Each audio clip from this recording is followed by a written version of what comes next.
News nation लगातार इस वक्त की बड़ी खबर पर बना हुआ है। आपको बता दें कि शाहीन बाग में सुप्रीम कोर्ट के द्वारा नियुक्त वार्ताकार एक बार फिर पहुंचे हैं। अब से कुछ देर पहले तस्वीरें हम आपको दिखा रहे थे। संजय हेगड़े और साथ ही साथ साधना रामचंद्रन दोनों की तरफ से अपील की जा रही है प्रदर्शनकारियों से, ये कहते हुए कि सुप्रीम कोर्ट की बात पर भरोसा रखें, लगातार उनकी आवाज अदालत तक पहुंचाई जाएगी। लेकिन इन सब के बीच जो बाकी लोग हैं देश के, उनके अधिकारों के बारे में भी सोचा जाए, एक दूसरे की मदद की बात हो। ये बात भी यहाँ पर संजय हेगड़े ने कही है, आपकी बात जरूर सुनी जाएगी। लेकिन इन सब के बीच ये फैसला लिया गया कि मीडिया के सामने बात नहीं होगी। सीधा रुख करते हैं ग्राउंड जीरो का। हमारे सहयोगी रुमान हमारे साथ जुड़ चुके हैं। रुमान, क्या कुछ अपडेट और क्या वाकई आज का दिन निर्णायक हो सकता है?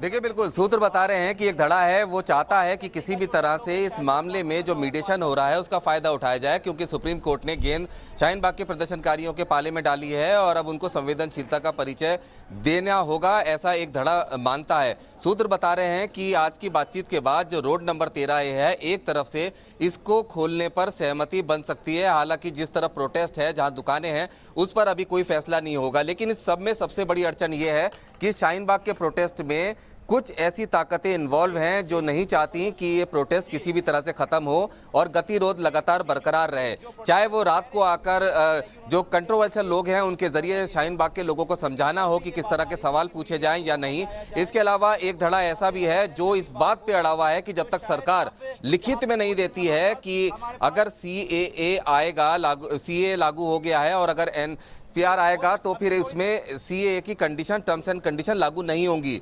सीधे तौर पर कई धड़े बटे हुए हैं और कुछ ऐसी ताकतें भी हैं जो चाहती हैं कि लगातार गतिरोध बरकरार रहे। लेकिन शाहीन बाग के प्रोटेस्टर्स का एक बड़ा धड़ा है, वो ये चाहता है कि संवेदनशीलता का परिचय देते हुए इस पूरे मामले में, चूंकि सुप्रीम कोर्ट की तरफ से जो बातचीत की पेशकश पहल करवाई गई है वार्ताकारों के जरिए, उसका एक सकारात्मक हल निकले। और सूत्र बता रहे हैं कि अगर सब कुछ सही रहा तो रोड नंबर 13 एक तरफ से खोली जा सकती है। लेकिन ये तभी होगा जबकि जो ताकतें नहीं चाहती कि शाहीन बाग। जी रुमान, लेकिन एक तरफ की सड़क का रास्ता खोल दिया जाएगा, ट्रैफिक का मूवमेंट वहां पर शुरू हो जाएगा, ये तो समस्या का समाधान नहीं हो सकता।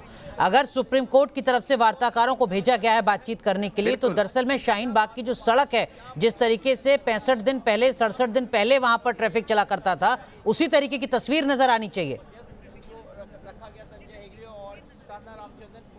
देखिए, बिल्कुल यही समझाने की कोशिश हो रही है। जो वार्ताकार गए हैं उन्होंने मंच से यही कहा कि अगर आपको ऐसा लगता है कि अगर आपका प्रदर्शन यहाँ से हट गया या आप लोग यहाँ से उठ गए तो आपकी बात कोई सुनने वाला नहीं है।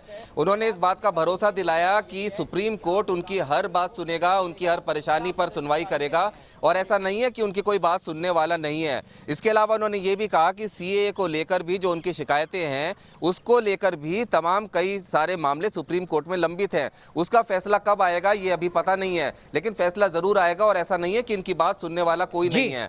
लेकिन हालांकि जो लोग यहाँ पर संवेदनशीलता का परिचय दे रहे हैं उनसे बातचीत हो रही है। लेकिन एक धड़ा ऐसा भी है जो किसी भी हाल में गतिरोध चाहता है, वो नहीं चाहता कि शाहीन बाग का प्रदर्शन खत्म हो। हालांकि देखना ये होगा कि आज दूसरे दौर की बातचीत है, दूसरे दिन वार्ताकारों का प्रतिनिधिमंडल यहाँ पर आया है और इस बातचीत का क्या नतीजा निकलता है थोड़े समय के बाद ये पता चल जाएगा। जी रुमान, आप नजर बनाए रखिए, आगे भी लगातार आपसे अपडेट लेते रहेंगे। तो न्यूज नेशन की बड़ी कवरेज लगातार जारी है। रुक रहे हैं कुछ देर के लिए, तुरंत हाजिर।